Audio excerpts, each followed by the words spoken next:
Good afternoon, and welcome to Straight Talking with Kelly, where real conversations happen. This is where you'll meet the most talented, intelligent, and creative people who come to share tips, resources, and knowledge on various topics.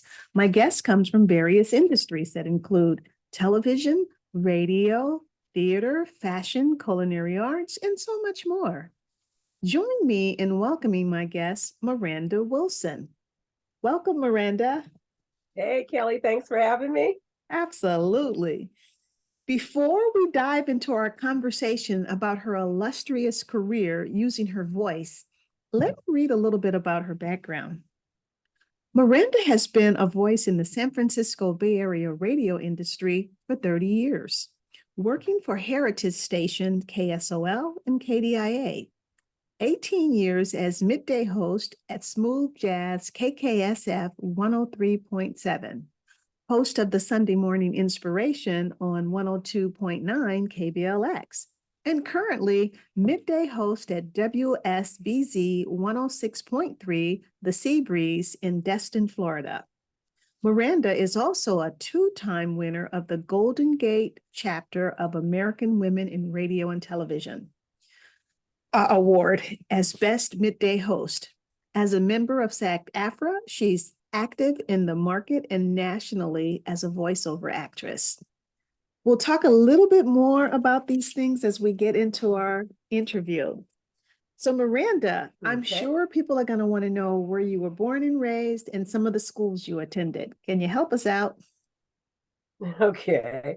Born and raised in Oakland, out of 6 kids in my family, I'm the only one who has not moved. And it's been so rich here. I did elementary school in Oakland, went to Skyline High School, and then San Francisco State, where I majored in theater arts.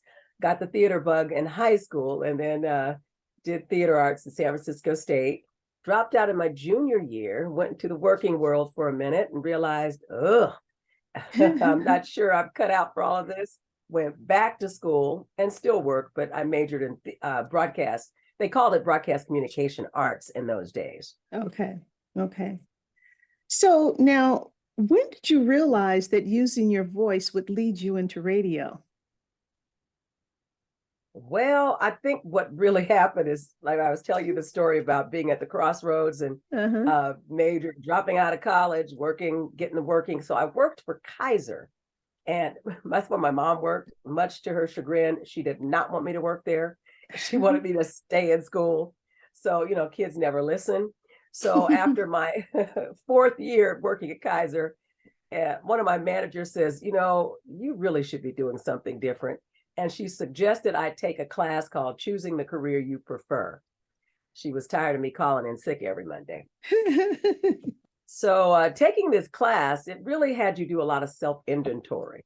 And because I was at a crossroads, the theater was the only thing I ever really wanted, ever. And I disappointed myself by quitting. And so quitting what I was doing really wonderfully. And so it was hard for me to think about even doing something else. So that class had me think back to being a kid and think back and think of your gifts, not the gifts that people say you have, but the gifts that you have. And it took me back to being 10 years old when I actually got to be on the radio for the very first time. Nice.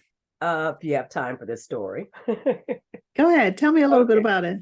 Back in those days, especially Oakland had so much the arts in our classes in school. And we all had music was very, very important. And so we had a traveling music teacher because every spring the schools would come together, elementary schools, and they have a citywide musical. And this musical was broadcast on the radio. And the classical station at that time was KKHI. And so this traveling teacher used to rehearse with all the schools, and she'd, go and teach us all the songs and make sure the choir was singing in tune. And so when she came to our school in our class, she noticed that I wasn't singing out loud. I was just mouthing the words. And one of the reasons why I was doing that, because my voice was so low. It was too low. I couldn't figure out what octave to sing with the girls in sopranos. And the boys who sang alto, and the boys' voices hadn't changed, and my voice was lower than even theirs. So I would just mouth the words, and she would put her ear to my voice and realize, you need to sing out. So she asked me to stay during the recess, and I want to hear your voice. And she said, oh, you have a beautiful voice. You must know how to really sing. I said, well, I sing at home. I have a very musical family. And yes, we all play instruments and we all sing. But at school, I wasn't doing any of that. So she thought of this idea. How about having you be the narrator? And I didn't know what a narrator was at 10 years old. But she said, you're the one that's going to introduce the songs and tell us about the music. She says, I'm going to give you a script and I want you. So she took it home, practiced with my mom, and I got it all down pat. So when we had rehearsal, you know, our school came to, it was all at one big auditorium, and I had to stand on this box, and there was this microphone that came down from the ceiling, big ribbon microphone. And I'd have to announce each song, and I wasn't afraid. I was not afraid. I wasn't shy. I was having so much fun. I wasn't thinking about being afraid. And that's what I think that path I got on through, that choosing the career you prefer led me to radio. And then I started researching radio and realized I'm going to go back to San Francisco State, apply, and major in broadcast communication arts. And that's how I got on the path to work at these various radio stations. That's beautiful. So that teacher saw something in you that you didn't even know exists. So she kind of ignited a fire within you. That's beautiful. Yeah, yeah. I mean, in our community, one thing about the African-American community in those days, you had the school, you had home, you had your church, your community activities, some people's parents were in sororities and all that stuff. The kids were very important in our community. Yeah. It was important, like in the church community. If you were to speak and do something, everybody said amen. Everybody said, right. And even if you were shy, they pushed you by doing that. Yeah. And so in this class that I took as an adult, choosing the career you prefer, it caused you to look back at your life and the things that you did and the things that you did with ease. Yeah. Now, at my church, they'd have the Christmas programs and all these other things. And there was always a microphone there. Yeah. Now, when it came to the microphone, I was not afraid. Yeah. So, it's something that, sometimes these things that our greatest curse, we think, could be our greatest blessing. Yeah, absolutely. So now I mentioned some of the radio stations that you work for: KSOL, KDIA, 102.9 KBLX, and then 103.7 FM. Give me a few memorable moments and some worse moments. Well, when I first got in radio, I was not on the air, that's for sure. I started off in promotions at KSOL after, KSOL. And so I started, actually, it was supposed to be an internship that lasted a month. And then a job was there. And I was like, you know what? I better apply for this job and get in right here. Every day was an adventure.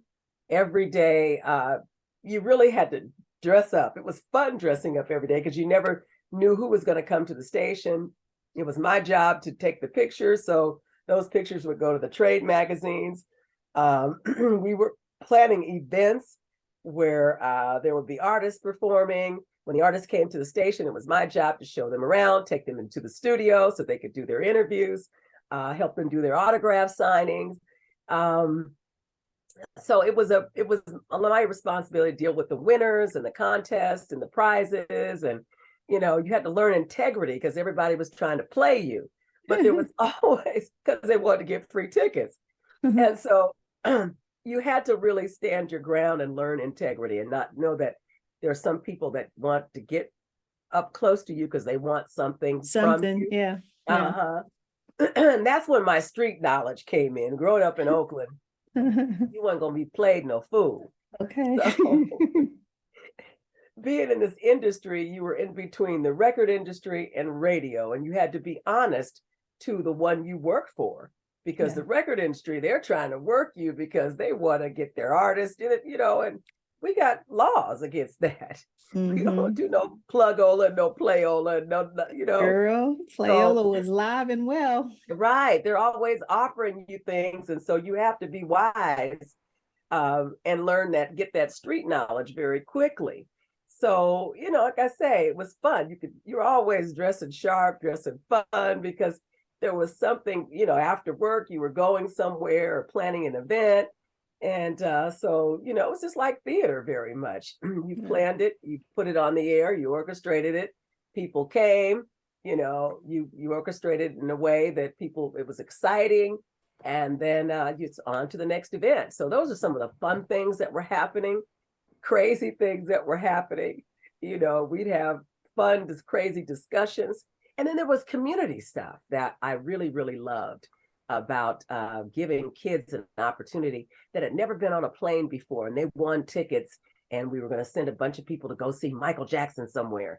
And it Oh, was nice. exciting to give those kids an opportunity to be on a plane, to stay in a hotel, and just get the whole VIP treatment. So that part was fun.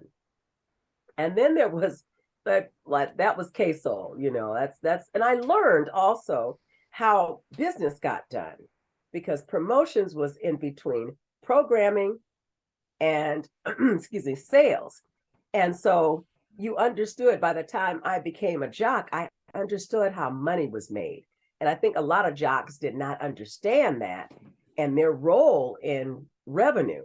By the time I got to KKSF, I knew what to do. Okay. I knew about the importance of doing endorsements and stuff, because I had learned at KSOL and KDIA. So KDIA was really fun in that I learned how to, it was an African-American Black station in every way of the word. It was AM, so they had to work a lot harder than anybody else. But at the same time, it was very community. You see, KDIA was a station I grew up listening to, where it was important to get the Black vote out. We would hear it there. If it was important to know about issues about health, we would hear it there. Of course, we would hear about the music and the parties and everything else, but this was the station, if somebody was running for office, they would get the word out, and they would go on that station, that particular politician, or there was a whole group of doctors there who used to do shows about health on Saturday mornings. And it was a Sinclair Miller organization of African-American doctors. And one week there was an orthopedic doctor on. The next week it might be a GI doctor on. One week there might be a medical, Dr. Lenore, he had a show. Oh yeah, Michael And Lenore. so Yeah. I was kind of like managing these shows and making sure that we had a schedule, a calendar of what was coming on, and it could be promoted. And then I, of course, got my little 30-minute talk show called Straight Talk. Okay. Straight talk. Love it. It was a public affairs show. So that was some of the exciting things. But at KDIA, they had a different way of teaching you things. That was, I call the right way, the wrong way. And for the sake of this broadcast, I'm going to say the ghetto way. Okay. You got some explaining to do. Oh, do I ever? Let's see. Why did I even embark on that story? Okay. Okay. And most people that know me in the business know this 3 ways, and they love for me to tell the story, or they hate it. So I'm going to tell a part of it. The right way to teach you something, if you say going swimming, teaching you how to swim, you learn how to hold your breath. You learn how to float first before you even, get out there and do the Australian crawl. You learn about the basics of swimming. And then there's the wrong way. Get out there and dog pedal. Well, you're floating, you're doing good, you haven't gone to the bottom, but you don't have any style, and you just dog pedaling. And then there's the ghetto way. You say you can swim, we're going to push you in. If you don't go to the bottom, you can swim. So, wow, that's the true meaning of sink or swim, right? Yes, yes. Wow. At all of these stations, I got a variety of education in this manner. By the time I got to KDIA, I had gotten the way where they push you in. And so everything I learned there was simply by doing it. They Okay. they said, like the general manager let me know, they're having the Oakland elections, city of Oakland for mayor, all the whole entire platform, everybody. We want you to cover that. When? Today. Today. Yeah, you're gonna do call-ins. We're gonna have you go down to headquarters of all these places, and we want you to do call-ins during the afternoon drive and all through the evening until the election is over. Wow. For real? So yeah. So Those are some of the absolute worst thing that happened, my payroll checks bounced there too. wow. Okay, well, say no more. That was the explaining that you had to do. Yeah. I Mhm, get it. I see why you said what you said now. mhm. Whew. Okay, let's move out of that. So now this is when we're going to talk about how you and I met. And of course, I didn't meet you until afterwards, but I worked at KKSF when it first started, when the radio station first started after they bought it from KLOK, Yes No Radio. And you started working for KKSF. So talk about your experience working at KKSF. And I think what we have most in common is our love for the program director, Steve Feinstein, who dearly passed away, but he was definitely like the rock, my rock. And then he was also your rock. So tell me about your relationship and what it was like working with Steve. Well, I came in And don't take 92. forever because I know this can go on. So just in a nutshell. Well, I came in 92. And at that time, I was at that crossroads, while I was getting into radio. I had worked for KDIA and was having some problems with getting paid. And I wasn't sure I was going to be able to stay there. So I had gone back to Kaiser. And a friend of mine told me, you know what? You're not going to be on the radio working at Kaiser.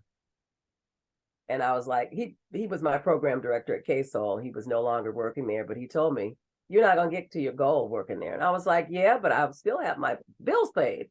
He says, yeah, but sometimes there's sacrifices. So I had another good friend who told me to make an air check. And so I had worked at one pit stop that I don't have to really go into, but it was at KBLX. And from that air check, she made an air check that she felt was good enough for me to send out. And she said, send it in 10 places. I said, no, I'm not sending 10 places because I'm not sure I want to do this business anymore. I sent it 2. I sent one to KTID, which was over in San Rafael, and one to KKSF. Steve listened to my air check and called me. I was working at Kaiser, and he called me there and said, hi, I'm Steve Feinstein, program director at KKSF. I heard your air check and I'd like to talk to you. It's like, wow, just that quick. I sent it on a Tuesday. By Thursday, he was calling me. Wow. So I made arrangements, came and interviewed with him. And what I loved about him is that he was interested in the fact that if I could think, not someone who just told you what to do, but he wanted to know, he was interested in your background, he gave me a list of the music. He said, this is a pronunciation list. I want you to get familiar with it because at that time, the station played a very international format. And I was really excited. He said, I'm going to have you work first, I'm going to have you watch the overnight guy. And if you feel comfortable, I want you to do 1 hour and record that. Wow. He says, I'm going to review that and I'm going to call you the day after and we'll go over it. And I said, oh, okay. He says, I'm not making any promises. And I was like, no, okay, cool. All right. So he says, he listened to the 1 hour and he said, I'd like to hire you to work part-time. And for now, I'd like you to work. We have one slot open on Sunday. Was it Sunday night? No, Saturday night for Sunday. So I'd work overnights, come in on Saturday at midnight and work until 5 in the morning or something like that. And that's how it started. Wow. But he would review my tape every Tuesday. He said, I want you to record your show. put it in my box. He'd call me at my job and he would review it every Tuesday. And we had the most fun time talking about, because it was very much like theater to me. Yeah. The minute you do your best production, your best performance, there were always notes afterwards. And most jocks are not used to that. So when it got to the point where he called me up and he said, okay, within 4 months, he says, I want you to work 2 nights now. I was like, oh, okay, 2 nights now. And so it was pretty amazing, that relationship. And most of the other jocks didn't quite understand what was going on, because we'd be in there laughing. Having and a good most time. jocks hated air check sessions. Okay. And sometimes he'd be listening and go, yes, yes, because I guess what it was is that I was able to execute some of the things that we discussed. And so I have notes to this day that I won't throw away, because one note said, the most important thing that I have to do at this time is work with you in my career, the most important thing. Wow.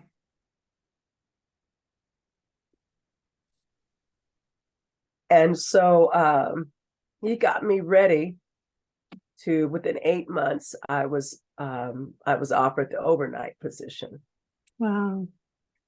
And then the following year, I was offered middays. Isn't that wonderful? He was so amazing, wasn't he?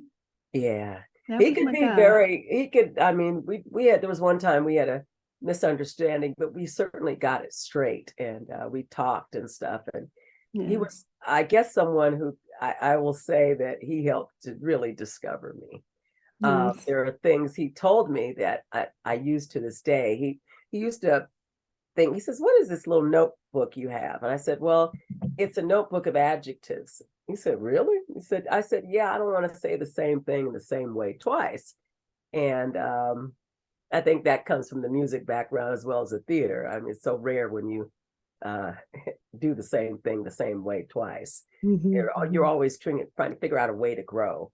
And he liked that. And I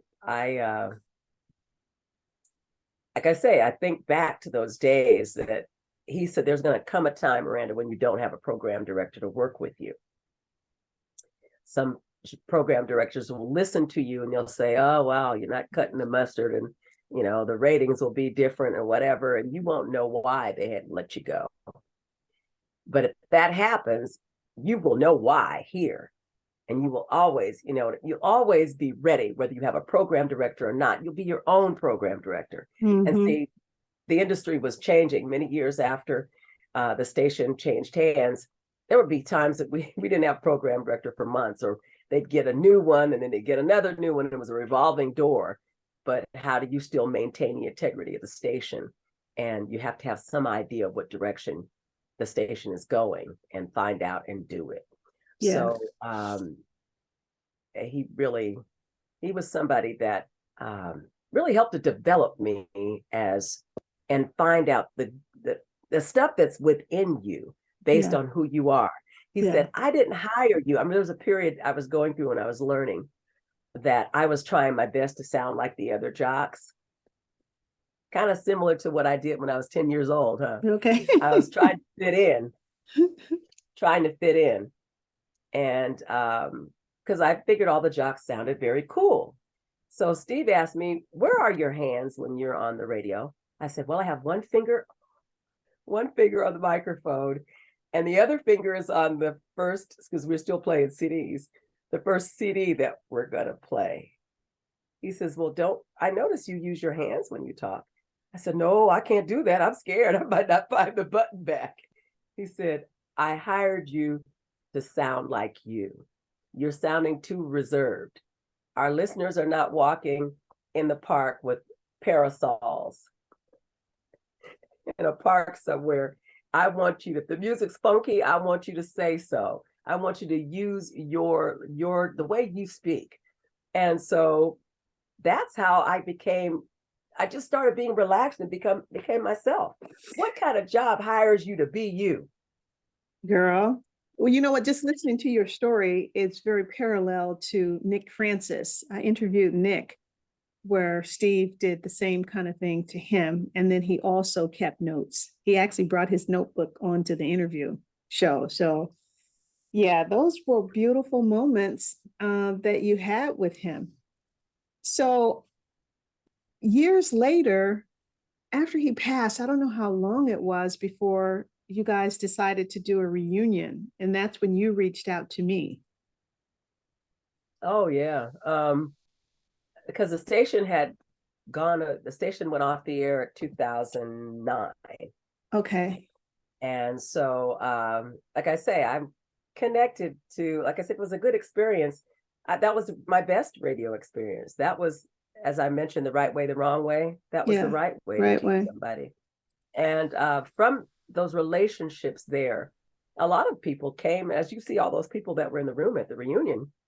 It was a beautiful thing. Yeah. And it was everyone that ever worked there. And yeah, from different generations. Yeah, because it was some people, you know, I was part of the very first crew. I was there, and I was there for 7 years before I left. And then just to see all of those guys, like I said that I was not going if Bob Sargent wasn't going to be there. So Bob Sargent came. Bob Sargent was Steve's program director. Right. So he was the music director. Yeah, he was the music right, because Nick Francis and Dory Stein were his program directors. I mean, music director. Music director and Dory. So he was kind of, but he was before Dory and wasn't he before Dory and Nick was before Dory. No, I'm talking about Bob. Oh, Bob was there from the very beginning. He was there with me because we were also a part of KLOK. Oh, I see. Okay. So we were part of that station before it came. But anyway, so that was a beautiful event. And like you and I talked earlier, I just can't imagine another reunion, a KKSF reunion, because that one was so monumental that I don't think you can repeat that. Yeah, and the purpose, I think it was, I was talking to Doug Stern, who was the general manager afterwards, who was an amazing person, because he had to pick up the pieces after Steve died and after the sale. It was all these things going on at the same time. The sale of the station, Steve's death, and then the family fought to sell the station. And then of course, there was one point when the general manager and a couple of other people had enough funds and they were going to try to keep the station from being sold. So there was a lot of turmoil. The station had so many people loved that station so much. Yeah. Almost like a human being. Yeah. Because I think it was so diverse in that, I mean, you couldn't count that many Black people there, but it was diverse in that everybody had a place there. Every ethnic group and people that listened had the same vibe. Oh, absolutely. When you went to those listener concerts, I have never been to an event where you find a homeless person sharing their food with one of these Silicon Valley folks, or one of those folks that live in Piedmont, or one of the people that live in, what's that neighborhood that looks like it's in Tuscany sometimes, Pacific Heights. Okay. You find these people all in the same place, enjoying this music in the same manner. Yeah, no, it was definitely a lifetime experience. And so people got on planes to come. Yeah, but all the time when I was working there, Steve always mentioned, "Do you know Kelly Armstrong? Do you know Kelly Armstrong?" I said, "No, she left before I came." And he says, "You gotta meet Kelly Armstrong. She was like the heart of the station." I don't know about all that. Well, that's what Steve, that's how he looked at it, Yeah. And so he wanted us to meet so badly. Yeah, he did. And I remember when you reached out to me and I was like, okay, so we were able to share stories. Yeah, I'd miss him so much. Yeah. Well, for me, just saying him dying, it's not so much that he died. Steve committed suicide. It was no secret that happened. So it was very difficult for me to say those words for many, many years. See, and I never say them. Yeah, well, I had to learn how to say it, because Steve left a lot of good behind, you know, when somebody dies in that manner, and no one wants, they feel it's disrespectful, but to me, it was, I learned a lot from his life. It was his choice. I had to learn to accept it, and become one with it.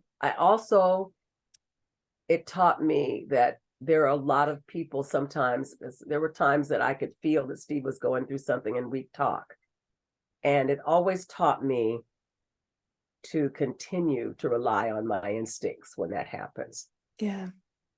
Because sometimes you have to follow, no, sometimes about it. You do in this life have to follow your dream. And he had other dreams.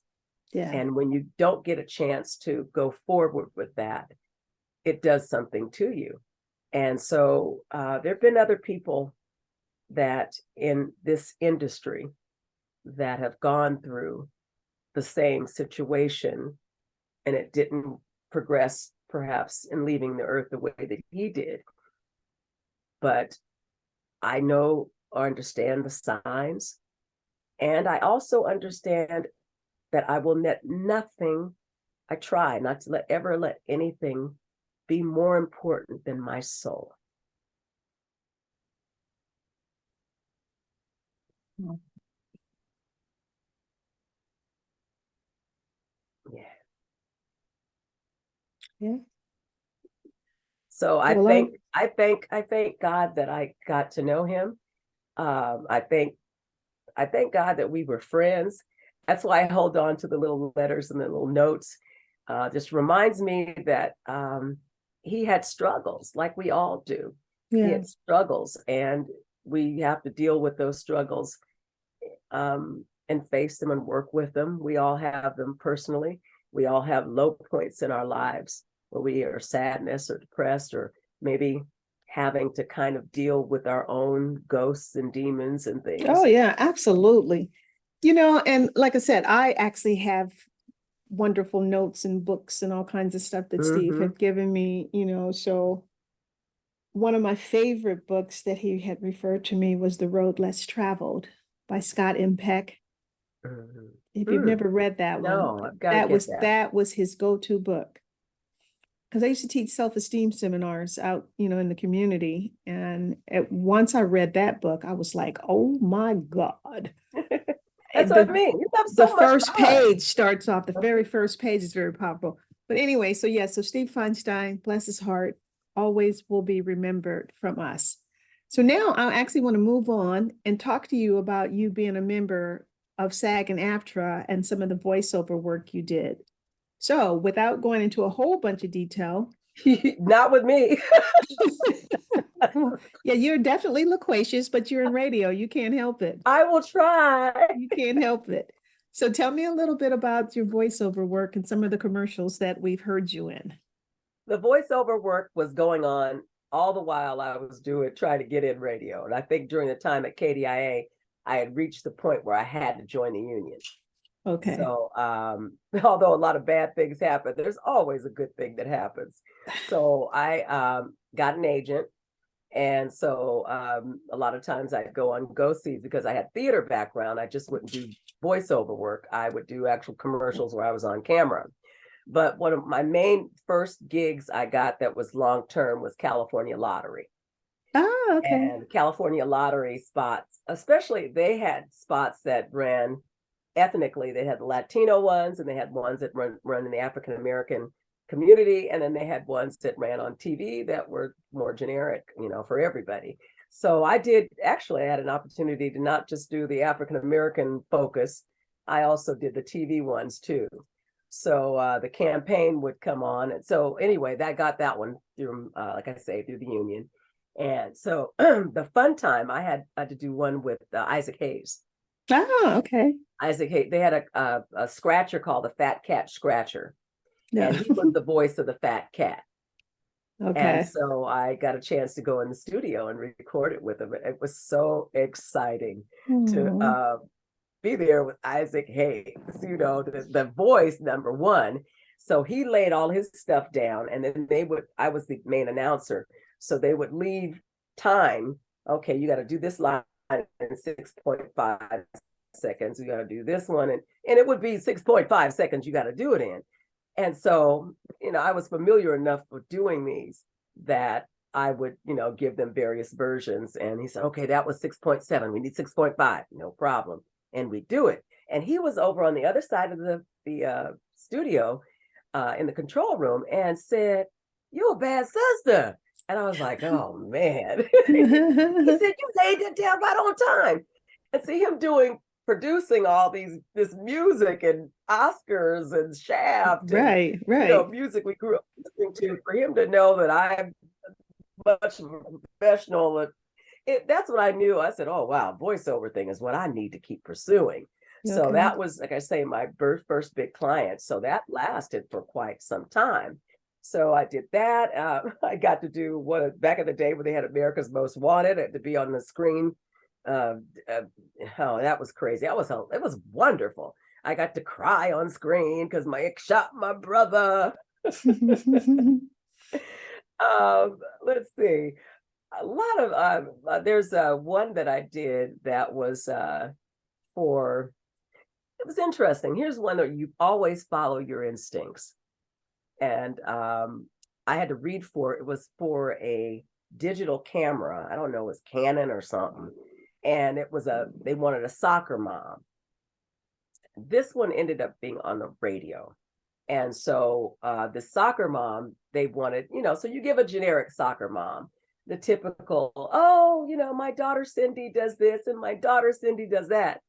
I did one read where it's, my daughter Cindy, she is so, you know what? I love my baby. My baby is bad. So I gave a more urban sounding one. And that's the one that they wanted. And a lot of times I say to people who are learning to do voice work, give what's within you, give them what they think that they would like that's on the sides, and then give something extra where they might not like it, but it's real, it's really you. And sometimes they don't know what they want until they see it. Yeah. Okay. I'm sorry. I do every day as far as commercials are concerned. I work for a company that I do freelance for them, and they do commercials. They have clients, television clients and radio clients, and some ad agencies. So after I finish talking to you, I've noticed I've got a bunch of spots to do today, and they're for stations across the country. I'm the voice for ABC 15 News in Arizona, and I do most of all their promos. What's coming up on the news, what different, like right now they've got Christmas things going on, or sometimes they're heartfelt news stories, a variety of things. And that's then beautiful. So that's nice. Everybody's got a home studio, so that's the way we get things done nowadays. Okay. So now, Miranda, I know you have a loyal fan following on your Sunday morning coffee. And I know that because I'm one of the fans with your inspirational and motivational speak. So talk to me a little bit about your show and how did you get started with that? Some of your quotes and the inspirations, they're so wonderful, very motivating. Some are very uplifting, very spiritual. So you do a gamut of an array of different ones. And then but the beauty is that you have your big white coffee cup. And I'm like, is she really drinking coffee in this? People send me these cups. I have lots of cups now. I don't know what to do with all these cups, but people are sending me cups. And sometimes they have scriptures on them, and I think it's beautiful. Yeah. But this started when I was at KBLX. It was the first time I'm doing the gospel thing, which is another side of me. I never thought I could reveal that side. And I loved it. It was fun. It was a great PD at that station. So during the pandemic, they didn't want people to come into the station, and because they limited how many jocks could come in the building. So I was actually at home. They asked me to do social media and stuff like that, and I was getting paid for just not. And they had somebody else fill in for me. During the pandemic and during the shutdown, I noticed that people were so sad. I scrolled through, and very sad. People were very, locked inside, and financially it was tough, and how to get outside yourself. There was so much of the unknown. Yeah. And how long was this going to last? There was a lot of anger and apathy and just all kinds of feelings and fear. People's children, it was just, and then the other side of me, I work now at Children's Hospital, as always a backup job at Children's Hospital. And we were seeing a lot of the children just suffer because of not being able to go to school and not being able, emotional situations, mental situations. Their children worried about their parents. And so that I started looking at my friends, my own friends, commenting on, remember the day when people was running out buying toilet paper and all these little things, and so I don't know, in my spirit, I just kept hearing the words, fear not, fear not. And I don't know, I just started saying, I'll just take 5 minutes and have a little Sunday morning. I was doing that at the radio station, but I was doing it on social media. Okay. But sporadically, I do this. I don't want anything in return. I don't want to promote it. I don't want to be an influencer. I don't want to have sponsorships. I did a lot of that. And I was a very driven person in radio. This is just for the love of our community. Yeah. I mean, I go through stuff too. And sometimes I learned during the shutdown that whatever I was going through, somebody else is going through too. Absolutely. Absolutely. And like I said, I enjoy listening to, sometimes I'll just be scrolling and I'll see you. And I'm like, and then I'll stop and I go, oh, she got the mug. What's she talking about today? And then, I will definitely tune in. So it is a great, great, great way to listen, to get inspirational quick, because it's quick. You do it, it's not like you talk about it for a long time. You just get it in and you get it out. So anybody that's really interested in hearing some inspirational and motivational talk, even though she doesn't want people to necessarily go to it, I'm telling you to go anyway. Go check her out. I want check you her to out go on Facebook. Yes, there's a check her out on separate page. Facebook. There's a separate page for it that I created because the other page is more me talking about how handsome Winston Duke is. Yeah. So no, definitely check her out. Yeah. But now, so I want to switch gears altogether. And I want to ask you to tell me, name 3 people that have inspired you. My mother. Okay. Everybody says their mother, but my mother, honestly, she even has a book. My mother wrote a book before she died, and it was my job to put it together. And I'm not, no joke. Steve Feinstein was very, as far as my professional life, and that came over into my personal life. It was very inspiring. It's hard to find somebody that isn't related to me because my family is so something else. I'm trying to think of that third person is going to be hard to find. That's a hard one. Well, what I think about for you is that little teacher that helped you at that 10-year-old you. There's a bunch of teachers. Like I say, I've been able to find all of them. I've been able to find, a bunch of us that went to school. We took one of them to brunch. Her name was Mrs. Keys.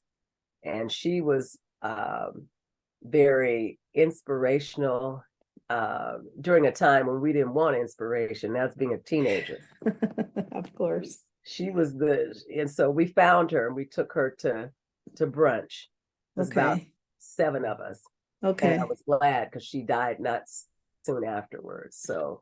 But so you got your mom, Steve Feinstein, and who's going to be number 3?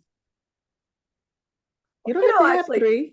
Actually, my best friend, I have a best friend, Sheila. She's very inspirational. She's actually the one that I worked with at KSOL. She was, she is. Okay. Yeah, she. Okay, so Sheila. Okay, so as we get ready to wrap up, tell me, is there anything you'd like to say to the listening audience? You got Well, any words of wisdom for them? Any inspiration? it's something that always comes back. I think people get the most from, because this world has a tendency to make us feel that we need to make ourselves over. We need to go get something. And it's that it's been on my mind. I haven't quite been able to put it into words, but it's that part about people saying that you are enough. Mm. And people say, oh, no, I'm not. But you really, really are. Everything I think I've told you today, it gets tested about who you are every day. Mm-hmm. And when things come to you, even when they're difficult, they don't come to destroy you. They come for you to understand who you are in this world and how it all works. There's been an old saying about them not being able to keep it to myself, what the Lord has done for me. And sometimes you think that what you have is no earthly good to anybody else, even the mistakes that you've made, the vulnerabilities that we all have. We all have them. And it's really sometimes good to allow these things that happen to us, allow us to open it and look at it. Sometimes, like I say, the things that we hate about ourselves the most can be our greatest gift. I did not like my voice. Wow. A lot of people say, oh, I do not like my skin color. I do not like my hair. I do not like, it's so easy to say what we So don't much, right. have. But we have abundance. We have everything we need if we allow just ourselves to shine the light on it. Yeah. And that's kind of what I don't, like people let, especially African Americans, we had 247, over 200 years of, I posted something today that was on my mind, of captivity, and 100 years of Jim Crow. Still didn't stop us. Yeah, absolutely. So if we, yeah, it's enough. We I have think it. about that song when you We said just that. have to celebrate it.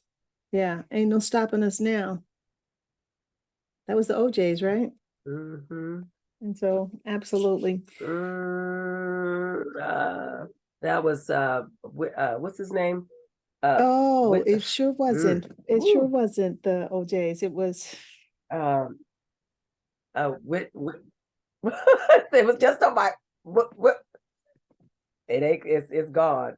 Right. That's a shame. Of course, soon as we end, it'll come back to both of us because soon as you said that, I was like, At it's 2 not the a.m. OJs. Yeah. So, Miranda, I'd like to Yeah. thank you for taking out the time to be on Straight Talking with Kelly, where real conversations happen. It has been such a delight. So, thank you. Thank you. Thank you for letting me tell all my long stories. And to my listening audience, I'd like to thank you for joining us. Please find me on YouTube, Straight Talking with Kelly. Like, subscribe, comment, share, and come back. See you next time.